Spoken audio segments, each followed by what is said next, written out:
नमस्कार, मैं हूं मृत्युंजय और आप देख रहे हैं फोर्थ पीरियड लाइव। जनशक्ति पार्टी रामविलास के राष्ट्रीय अध्यक्ष चिराग पासवान दिल्ली से पटना पहुंचे। इस दौरान पटना एयरपोर्ट पर मीडिया से बातचीत करते हुए चिराग पासवान ने मुख्यमंत्री नीतीश कुमार, सूरजभान सिंह सहित पशुपति पारसनाथ पर जमकर निशाना साधा है। उन्होंने नीतीश कुमार के दिल्ली दौरे को लेकर कहा कि दौरा करना अच्छी बात है, यह प्रयास कई बार पहले भी कर चुके हैं। चिराग पासवान ने कहा, विपक्ष एकजुट हो जाए यह संभव है, वैसे भी विपक्षी एकता अपने में बहुत बड़ा भ्रम है। साथ ही सूरजभान सिंह को लेकर चिराग पासवान ने कहा, वह अभी जहां है वहां की चिंता करें। जिनके साथ मिलकर उन्होंने परिवार और पार्टी को तोड़ने का षड्यंत्र रचा था, उनकी चिंता वहां के लिए होनी चाहिए। मेरी चिंता करने के लिए पार्टी और पार्टी के तमाम कार्यकर्ता हैं। हम लोग उस दौर से बहुत आगे निकल चुके हैं। वहीं पशुपति पारस के बयान पर प्रतिक्रिया देते हुए चिराग पासवान ने कहा, अफसोस इस बात का है कि उन्होंने कभी हम लोगों को अपना माना ही नहीं। पापा के जाने के बाद परिवार के सबसे बड़े वही थे। अगर उन्होंने मुझे अपना माना होता तो क्या पापा के जाने के बाद वह मेरे साथ ऐसा करते?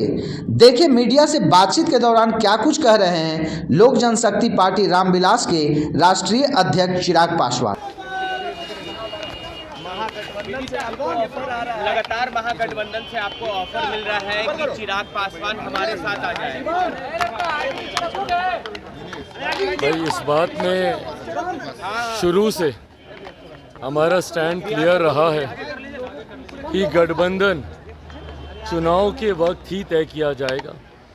जब चुनाव समीप आएंगे उसी वक्त ये तय किया जाएगा कि लोक जनशक्ति पार्टी रामविलास किस गठबंधन का हिस्सा है। तब तक हम लोग की प्राथमिकता पार्टी के संगठन को मजबूत करना, जनता के बीच जाना, अपने जनाधार को बढ़ाना, इसी प्राथमिकता के ऊपर फिलहाल पार्टी का ध्यान केंद्रित है और उसी पर हम लोग अभी काम कर रहे हैं। चिराग जी, सूरजभान सिंह जो कि आपके काफी ज्यादा करीबी है, उन्होंने कल एक बयान दिया है और कहा है कि अगर चिराग पासवान और पशुपति पारस एक साथ नहीं आते हैं तो बहुत ही दिक्कत हो जाएगी। भाई क्या दिक्कत होगी, नहीं दिक्कत होगी, वो अभी जहाँ पर हैं वहाँ की वो चिंता करें।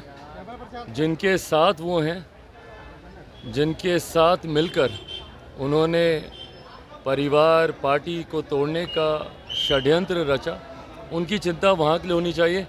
मेरी चिंता करने के लिए पार्टी के तमाम कार्यकर्ता हैं और हम लोग भाई उस दौर से अब बहुत आगे निकल चुके हैं। पर पशुपति पारस ने तो साफ कह दिया कि चिराग पासवान हमारे भतीजा नहीं, हमारे खून नहीं है। भाई अफसोस इसी बात का है कि उन्होंने कभी मुझे अपना माना ही नहीं ना।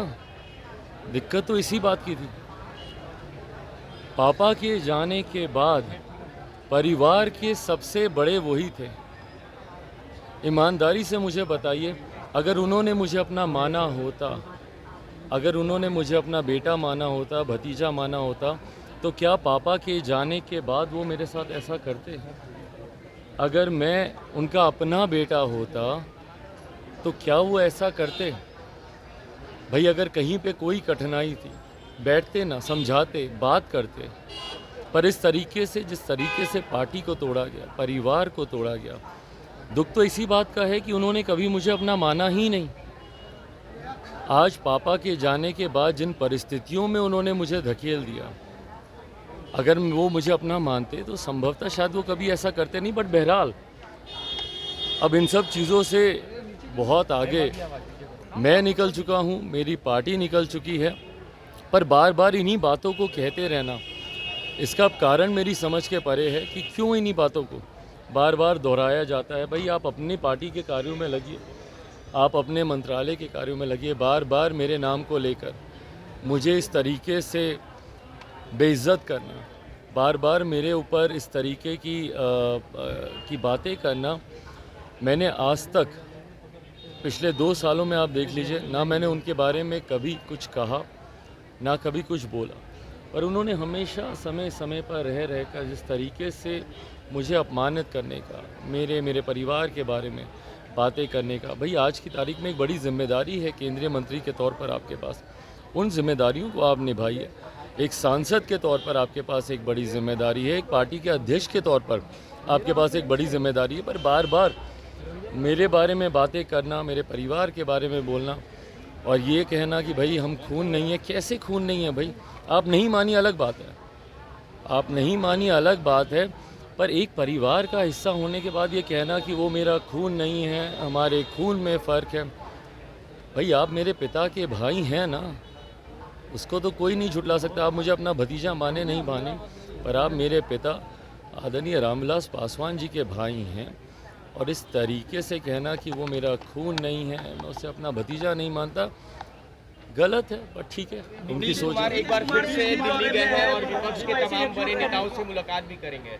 करें, अच्छी बात है, अच्छी बात है। ये प्रयास वो कई बार पहले कर चुके हैं। देखिए, इस बात को स्पष्ट मैं पहले भी कर चुका हूँ मुख्यमंत्री नीतीश कुमार जी से। विपक्ष एकजुट हो जाए ये असंभव है। वैसे भी विपक्षी एकता अपने में एक बहुत बड़ा भ्रम है भाई। आज की तारीख में किसी विषय पर पूरा विपक्ष एकजुट हो जाए ये हुआ नहीं है। 2014 में भी इन लोगों ने करने का प्रयास किया, 19 में भी करने का प्रयास किया, पुनः ये 24 में भी करने का ये प्रयास कर रहे हैं, ये होगा नहीं। और ऐसे में मुख्यमंत्री नीतीश कुमार जी से तो ये असंभव है भैया।